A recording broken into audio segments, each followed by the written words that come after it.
അമ്മേ അമ്മ എവിടെ പോവാ? ഞാന് ശോഭേന്റെ അവിടെ കിടക്കാൻ പോവുക. മോളെ ഏതാ? ഞാൻ ഇത്തിരി അപ്പുറം കൂരാച്ചുണ്ടില്ല. ഇവിടെ ഒന്നും കണ്ടിക്കില്ല ഇതുവരെ. ഞാൻ ബസ് കാത്ത് നിക്കുന്നതിനെ. ആന്നില്ലേ? ആടെ കിടക്കാൻ പോവുകളെ. അമ്മേന്റെ വീട് എവിടെയപ്പോ? കാണുന്നത് എന്റെ വീട്. അത് ശരി. എന്താ ആടെ കിടക്കാൻ പോന്നെ? അത് അങ്ങുള്ളവരൊക്കെ തൃശ്ശൂർ ഒരു കല്യാണത്തിന് പോയിക്കേ. അന്നേരോ ഇപ്പോഴത്തെ കാലല്ലേ, ഒരു മനുഷ്യനെയും വിശ്വസിച്ചു വിടാലോ. അത് ശരി അമ്മേ. ഞാൻ അങ്ങുള്ള പൊന്നും പണവും ഒക്കെ പെറുക്കി ബാഗിലാക്കി ശോഭേന്റെ അവിടെ പോയി കിടക്കുക. അതെന്തുകൊണ്ട് നന്നായി അമ്മേ. ഇപ്പോഴത്തെ കാലത്ത് അങ്ങനെ ഒറ്റയ്ക്കൊന്നും കിടന്നുകൂടാ. ആന്ന് മോളെ. കള്ളന്മാരാന്നെ പെരുകിയിട്ടുണ്ട്. ആന്നില്ലേ? എന്റെ അമ്മോ, ആരെയും വിശ്വസിച്ചുകൂടാ. ആരെയും വിശ്വസിക്കണ്ട. അമ്മ സൈഡിൽ കൂടി മെല്ലെ പോടിട്ടോ.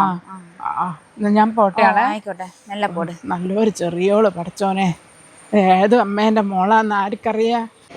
ഹലോ എടാ, ഒരു കേസ് ഒത്ത് വന്നിട്ടുണ്ട്. എന്താടി, എന്തെങ്കിലും കോൾ ഉണ്ടോ? ഇപ്പൊ ഒരു അമ്മ അങ്ങോട്ട് നടന്നു വന്നിട്ടുണ്ട്, ഒരു നീല സാരി കൊടുത്തിട്ട്. ആ അമ്മേന്റെ ബാഗിലെ സ്വർണവും പണവും ഒക്കെ തന്നെയാ. ഞാൻ ദേ വരുന്നു കേട്ടോ. Okay okay.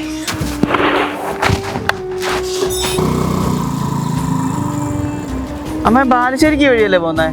പാൽശരിക്കുണ്ടല്ലോ അവനെ. നേരെ പോയിട്ട് അയ്യോ, എന്റെ ബാഗ് കൊണ്ടുപോയി. എന്റെ ബാഗ് കൊണ്ടുപോയി.